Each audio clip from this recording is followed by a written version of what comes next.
The gym smelled of sweat and iron. A place where hearts raced, but feelings stayed buried. I stood in the corner, gripping a dumbbell, watching him, Elliot. My trainer bark orders at a group of newbies. His voice cut like a blade, cold and sharp. But when his eyes flicked to me, something flickered, too brief to name.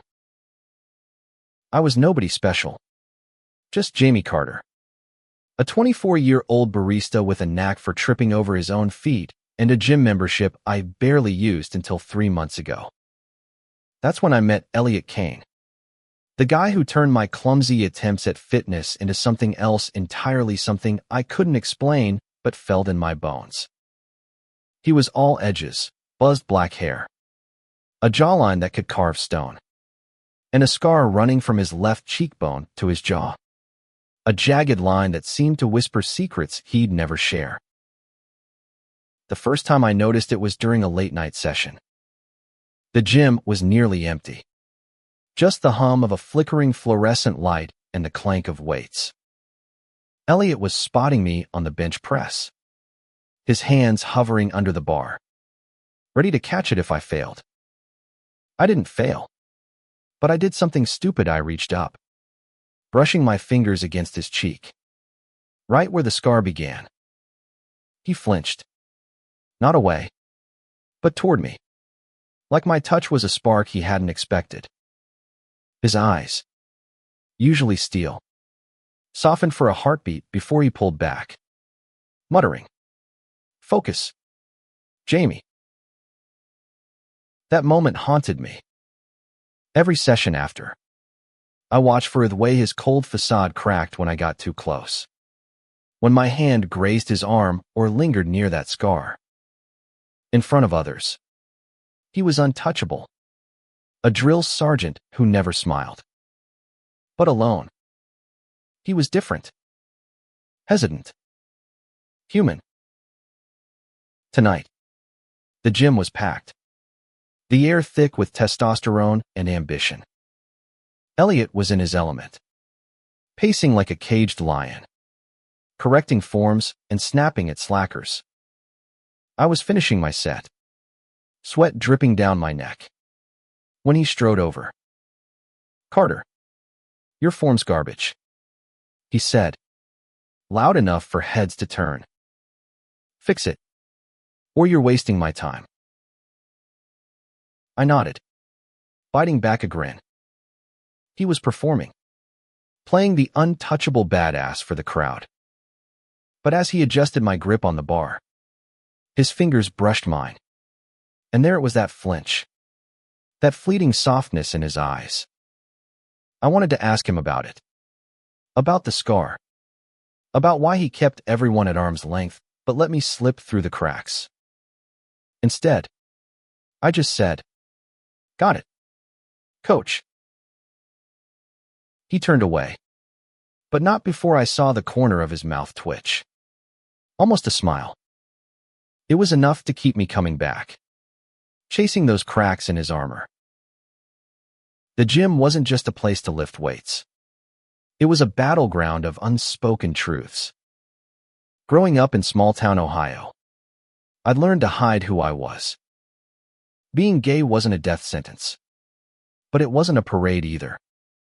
I moved to Chicago 2 years ago, hoping the city would let me breathe easier. But even here, I kept my guard up. Elliot, Thuff made me want to lower it. He wasn't out. At least not that I knew.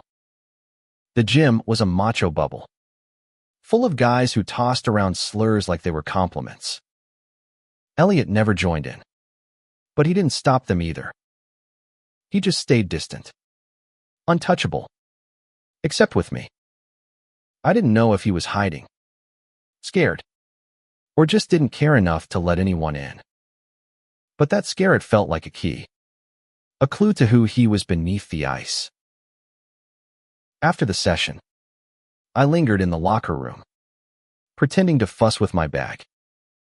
Elliot was there, wiping down equipment, his back to me. I took a chance. "Hey, Elliot."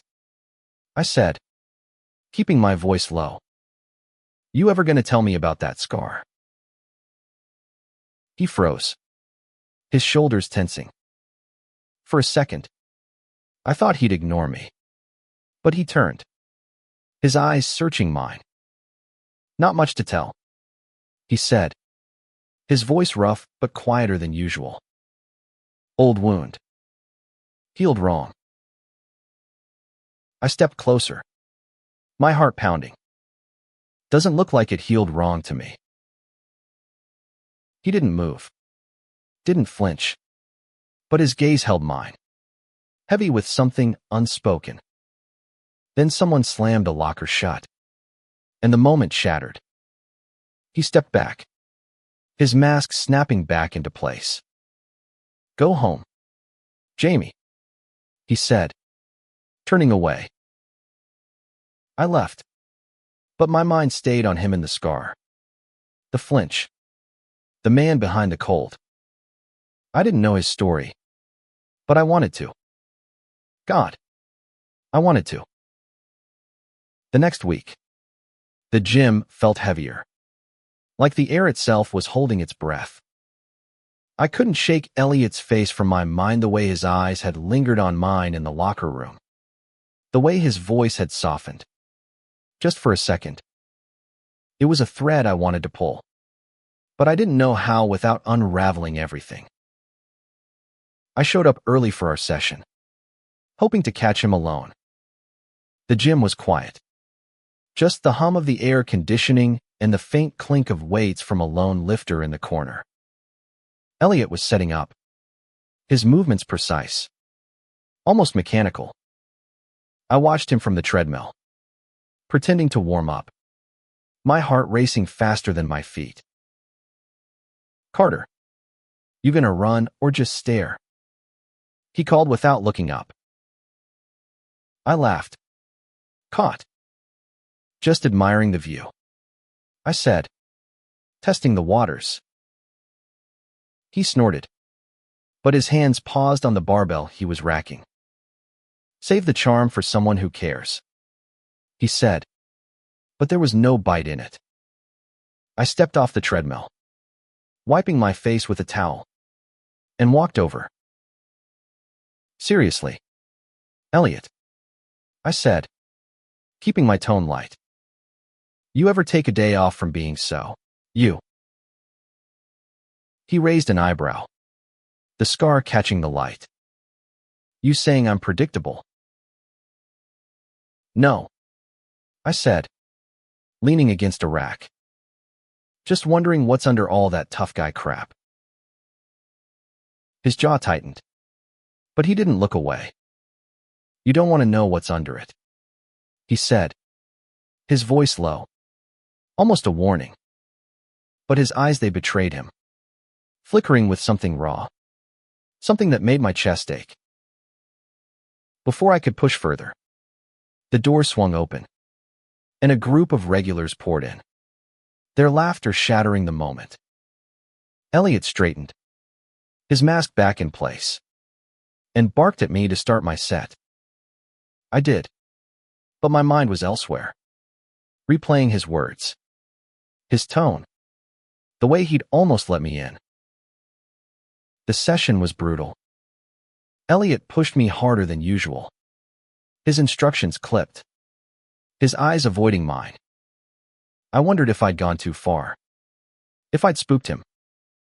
But then, during a rest break, I reached for my water bottle, and my arm brushed his.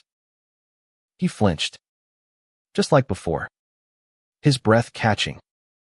I froze, our eyes meeting, and for a moment, the gym faded away. Elliot, I started, but he cut me off. Focus, he snapped, turning away. But his hand lingered on the barbell, knuckles white, like he was fighting something inside himself. After the session, I hung back again, hoping for another chance to talk. He was wiping down equipment, his movements deliberate, like he was trying to keep his hands busy. I took a deep breath and walked over. You okay? I asked, keeping my voice soft. He didn't look up. Why wouldn't I be? Because you're acting like I'm gonna bite you, I said, half joking. He let out a short, bitter laugh. Maybe you should be the one watching out. I tilted my head, studying him. What's that supposed to mean? He finally met my eyes. And for a second, I saw it fear, mixed with something deeper, something that looked a lot like longing. Just, don't push. Jamie, he said, his voice barely above a whisper. You don't know what you're digging into. I wanted to argue, to tell him I wasn't afraid of whatever he was hiding. But the look in his eyes stopped me. It wasn't just fear. It was pain, raw and unguarded. I nodded, stepping back. Okay, I said, but I'm not going anywhere. He didn't respond, just turned back to his work. But I caught the way his shoulders relaxed. Just a fraction.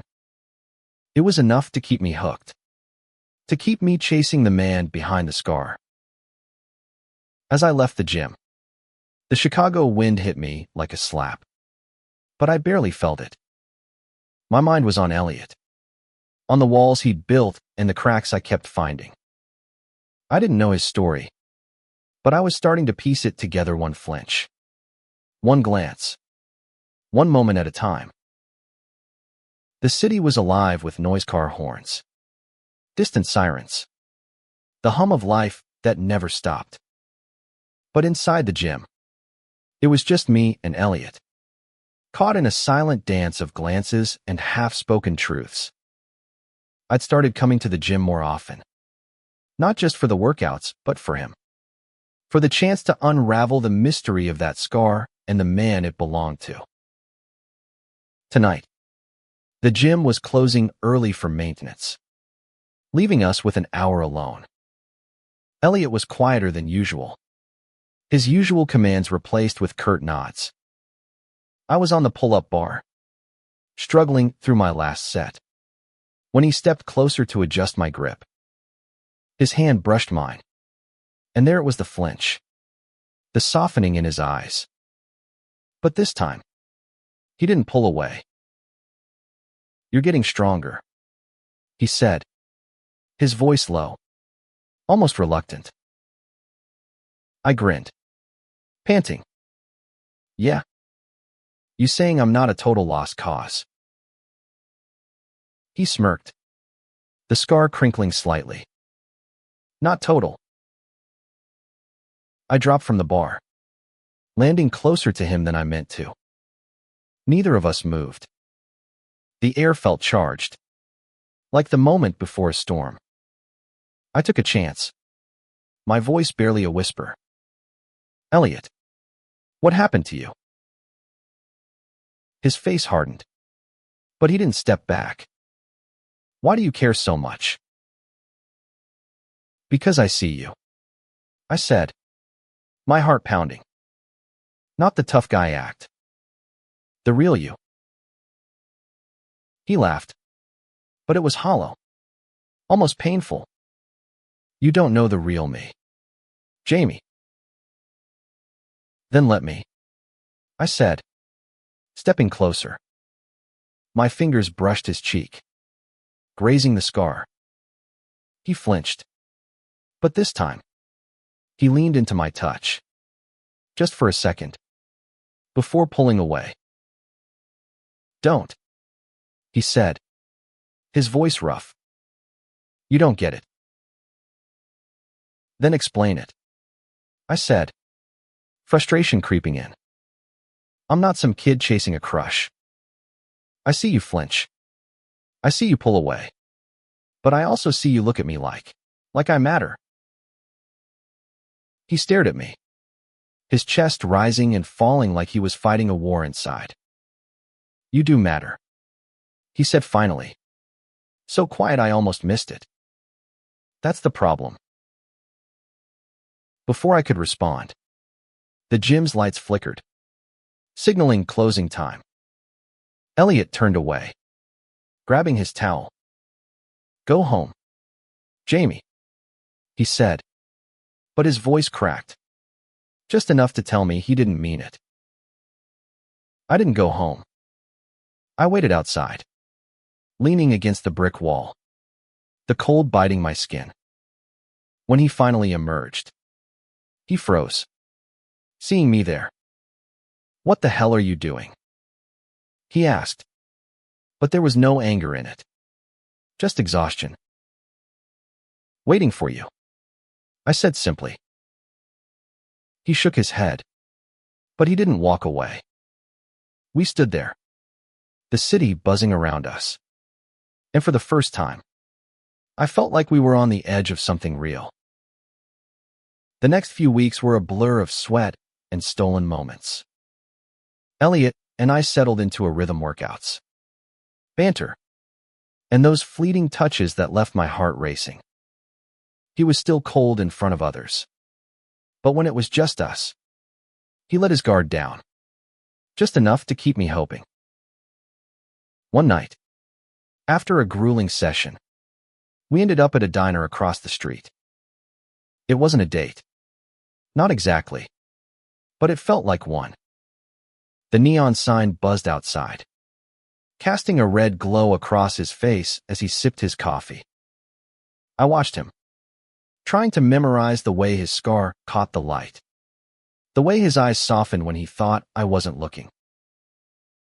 You ever gonna tell me about that scar? I asked, keeping my tone light. He set his mug down, his fingers tightening around it. You don't give up, do you? Nope, I said, leaning back in the booth. I'm stubborn like that.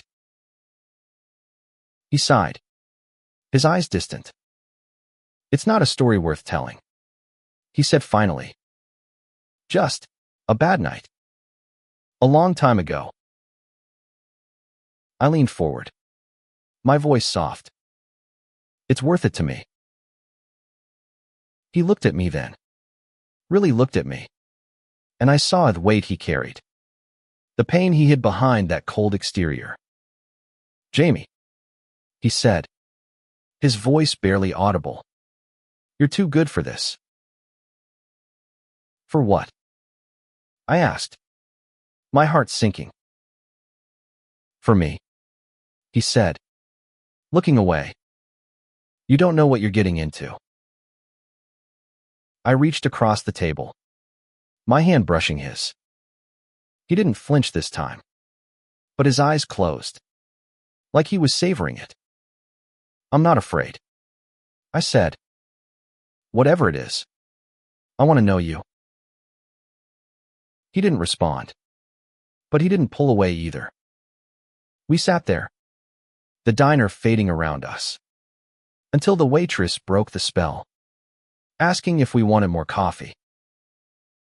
As we left, the night air was crisp, the city alive with possibility.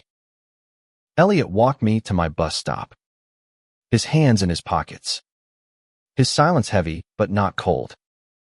See you tomorrow, he said, and I swore I heard a promise in it. The gym became our sanctuary, a place where we could be something more than trainer and client. But the outside world kept creeping in. One night, a group of regulars started tossing around slurs, their laughter grating against my skin. Elliot was across the room, his face unreadable, but I saw his hands clench into fists. After they left, I found him in the locker room, staring at his reflection in the mirror. You okay? I asked, stepping closer. He didn't turn. I'm fine. You're not, I said, my voice firm. You heard them. Why didn't you say something? He laughed, bitter. What's the point? They're idiots. doesn't change anything. It changes things for me, I said, my voice shaking. I'm tired of hiding.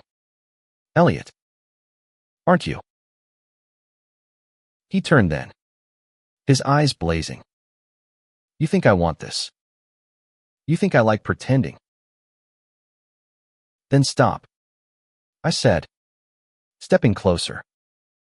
Be real with me. He shook his head, his voice breaking. You don't get it. Jamie. I can't. Why not? I pressed, my heart pounding. Because I've lost too much already, he said, his voice raw. This scar. It's not just a mark. It's a reminder of what happens when I let people in. I reached for him, my fingers grazing his cheek. He flinched, but he didn't pull away. I'm not them, I said. I'm not going anywhere. He closed his eyes, leaning into my touch. You should, he whispered. But I don't want you to. We stood there, the world fading, until the sound of the gym's alarm snapped us back. He stepped back, his mask half on, but I saw the truth in his eyes. He was scared, but he was trying. The truth came out in pieces, like a puzzle I had to assemble in the dark. Elliot started opening up, bit by bit, in the quiet moments after our sessions. The scar, he told me, was from a hate-fueled attack when he was 19, back when he was still figuring out who he was. He didn't say much more, but the weight of it hung between us, heavy and unspoken. I wanted to protect him, to tell him he didn't have to carry it alone anymore. But I knew it wasn't that simple. The gym was still a minefield, full of eyes and judgments. We kept our distance in public, but in private, we were different. His touches lingered. His smiles came easier. And every time I brushed that scar, he leaned into it, like he was learning to trust again. One night, after a late session, we ended up on the gym's rooftop, the city sprawling below us. The air was cold, but his presence was warm, grounding. Why me? I asked, my voice soft. Why do you let me in? He looked at me, his eyes reflecting the city lights. Because you see me, he said. Not the scar, not the act, just me. I reached for his hand, and this time, he didn't flinch. He squeezed back, his grip firm but gentle. I'm scared, Jamie, he admitted, his voice barely audible. But I'm tired of running. Then don't, I said, my heart swelling. Stay? He didn't answer, but he didn't let go either. We sat there, the city alive around us. And for the first time, I felt like we could be something more, something real. The gym started to feel like a pressure cooker, the tension between us building with every glance, every touch. The regulars noticed, their whispers growing louder, their stares sharper. Elliot's mask was slipping, and I could see the strain it put on him. One night, it all came to a head. A new guy, some meathead with a loud mouth, made a crude comment about fairies in the locker room. I saw red, but before I could say anything, Elliot was there, his voice low and dangerous. Shut your mouth, he said, his eyes blazing. The guy laughed, but it was nervous. What? You one of them? Elliot didn't flinch. Say it again, And you're out of here. The room went quiet, the air thick with tension. The guy backed off, muttering. But the damage was done. Elliot's hands were shaking as he turned away, and I followed him to the back office. You didn't have to do that, I said, closing the door behind us. Yeah, I did, he said, his voice rough. I'm done hiding. I stepped closer, my heart pounding. You mean that? He looked at me, his eyes raw and unguarded. I'm scared as hell, Jamie. But yeah, I mean it. I kissed him then, soft and tentative, my hand resting on his cheek, right over the scar. He didn't flinch. He kissed me back, his hands pulling me closer. And for the first time, I felt like we were free. The aftermath wasn't easy. Word spread, and the gym became a battleground of whispers and glares. But Elliot didn't back down, and neither did I. We showed up, day after day, refusing to hide. His scar, once a symbol of pain, became something else, a reminder of his strength, of our strength. We started spending more time outside the gym, building something real. Late-night walks through Chicago, quiet dinners, moments where we could just be us. He told me more about his past, the attack, the years of hiding, the fear that had shaped him. And I told him about mine, the small-town kid who never thought he'd find someone like him. One night, we sat on my apartment's fire escape, the city glittering below. You changed everything, he said, his voice soft, his hand in mine. You did too, I said, brushing my thumb over his scar. He didn't flinch, just smiled, and I knew we'd made it through. The gym wasn't perfect, but it was ours. We carved out a space where we could be ourselves, scars and all. And every time I touched his scar, it wasn't just a reminder of pain, it was a promise of healing, of love, of a future we'd fight for together.